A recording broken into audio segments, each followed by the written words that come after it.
যখন বুঝবি না তখনই বুঝবি। বললে মা মার খায়, না বললে বাপ কুত্তা খায়। গল্পের নাম ফকিরা, খাইতে হয় ভিক কইরা। শোন তবে জুবেল একটা গল্প। বাপ মায়ের খুব মারামারি, 2 দিন হাঁড়ি পাতিলের ছুটি। এই লোক বোঝায় ওই লোক বোঝায়, কিছুতেই কাজ হয় না। বুঝলি, এই হলো রাগ। চামড়ার মুখ, কখন কি বলে আর কখন কি গেলে হিসাব নাই তার। তো ঝগড়া থামল। মায়ের মনে থেকে গেল বিষ, বাপের মনে থেকে গেল অম্বর। দিন যায়, কথা থাকে। একদিন মা নিল প্রতিশোধ। কুকুর রান্না করল মনের আনন্দে। বাপ আইলো মাঠ থেকে। খরার দুপুর ছিল সেদিন। ক্ষুধা পিপাসা ছিল খুব। পাটি পাইতা ঘরের বারান্দায় খেতে বসল বাপ। সন্তান দেখল তার মা কুকুরের মাংস বেড়ে দিল বাপের পাতে। মা মনে মনে কইল, ভাড়ুয়া কামাসুদ, এবার বুঝ মজা, কেমন লাগে খাইতে। সন্তান পড়ল বিপদে। বাপ খাবে কুকুরের মাংস? না, তা হতে পারে না। কিন্তু কি করা, বাপ তো হাত ধুয়ে বসে গেছে ভাত খেতে। মা তো অপেক্ষা করছে, কখন খায় গোলামের বেটা কুকুরের মাংস। না, এ হতে পারে না। কিন্তু কি করবে সন্তান? যদি ঘটনাটা বলে দেয় তাইলে মা আবার মার খাবে। যদি না বলে দেয় তাইলে বাপ খাবে কুকুরের মাংস। কি করা? সন্তান তখন কুকুরের মাংসের বাটিতে মারল লাথি। মাংসের বাটি ছিটিয়ে পড়ল আঙিনায়। বাপের হলো রাগ, মুখের খাবারে সন্তানের লাথি। মায়ের হলো রাগ, প্রতিশোধের কুকুরের মাংস নষ্ট হলো। 2 রাগ এক হয়ে গেল।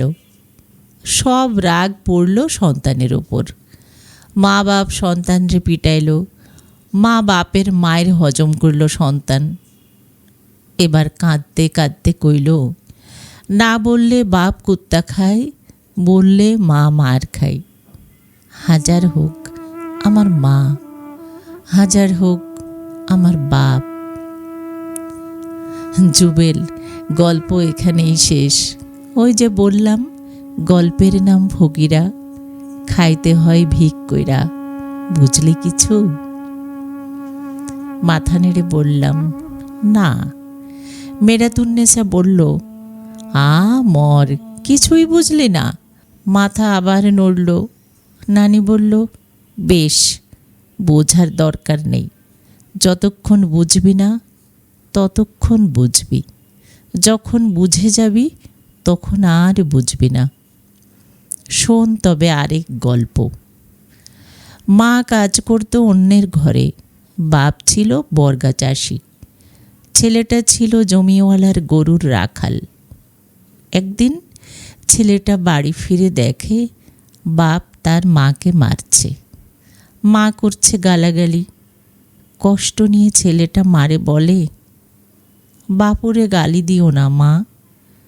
বাপরে বলে, মায়েরে মায়েরও না বাপু। কিন্তু কিছুতে বাপ মা থামে না। তারপরেও যখন বাপ মা থামল না, তখন ছেলেটা তার গরু চড়ানো লাঠি দিয়া শুরু করলো বাপ মাকে পেটাতে। বাপ হইল অবাক, মা হইল হতভম্ব। বাপ মা এক হইয়া সন্তানের আদব কায়দা নিয়া দিশেহারা। 1 কথা 2 কথা 3 কথায় বাড়িতে বসল সালিশ। সালিশের গণ্যমান্যরা সন্তানকে ডেকে কইল, কেমন ছেলে তুমি, বাপ মাকে মারলা? মা কইল, বিচার করেন ওর। এই পোকা আমি পেটে ধরেছিলাম? বাপ কইল, কি জন্ম দিছি, বিচার করেন বেয়াদবটার। সন্তান এবার কইল, আমি কি কিছু জানি? মাঠে যখন গরু চড়াই তখন দেখেছি একটা গরু আরেকটার শিংয়ে শিং লাগিয়ে ঝগড়া করে। কত বলি, ঝগড়া করিস না গরু, শিং ভাঙলে মালিক গরুর শিং ফেরত চাইবে। তবুও গরুরা শোনে না। উপায় না দেখে দুই গরুর পিঠে লাঠি দিয়ে পেটাই, ঝগড়া থেমে যায়। এখন বাড়ি ফিরে দেখি সেই ঝগড়া। তখন আমি, জুবেল বুঝলি কিছু? আবার মাথা নাড়ি আমি। মেরাতুন্নেসা আবার বলে, যতদিন বুঝবি না ততদিন বুঝবি, বুঝে গেলে আর বুঝবি না। বলেছিলাম না, গল্পের নাম ফকিরা।